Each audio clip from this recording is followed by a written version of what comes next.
এই এনসাৰ কিখিনি প্ৰত্যাহ্বান জনাইছে অৰ্থাৎ চ্যালেঞ্জ কৰিছে 2-3টাৰ ক্ষেত্ৰত ইয়াৰ ক্ষেত্ৰত সিদ্ধান্ত লবলৈ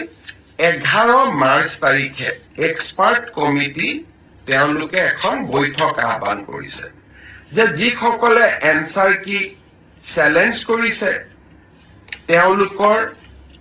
যি আমাক কৈছে যে আপোনালোকৰটো ভুল আমাৰটো শুদ্ধ প্ৰতিটা আবেদন প্ৰতিখন আবেদন আমি পুংখানুপুংখভাৱে বিবেচনা কৰিব লাগিব যাতে আমাৰ ভুল হলেও আমি শুদ্ধ কৰি নিজকে ল'ব পাৰো দিলীপ শইকীয়া ডাঙৰীয়া আমাৰ অসম ৰাজ্যিক বিজেপিৰ সভাপতি তেখেতেও এই ব্ৰডকাষ্ট চাই আছে দিলীপ শইকীয়া ডাঙৰীয়াক মই বহুত বহুত ধন্যবাদ জনাইছো যে আপুনি এই ব্ৰডকাষ্ট চোৱাৰ বাবে অলপ সময় উলিয়াইছে আপোনাক বহুত বহুত ধন্যবাদ জনাইছো এতিয়া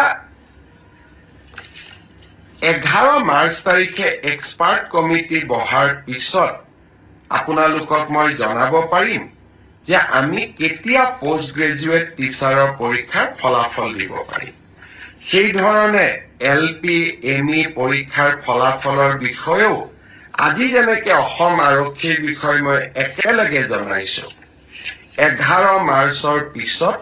মই শিক্ষা বিভাগৰ গোটেই কেইটা নিযুক্তিৰ সম্পৰ্কত আপোনালোকক এনেকৈ আগতীয়াকৈ জনাবৰ বাবে মই প্ৰচেষ্টা কৰিম তাৰ বাবে আপোনালোকে মোৰ পৰৱৰ্তী অৰ্থাৎ 11 মাৰ্চৰ পিছৰ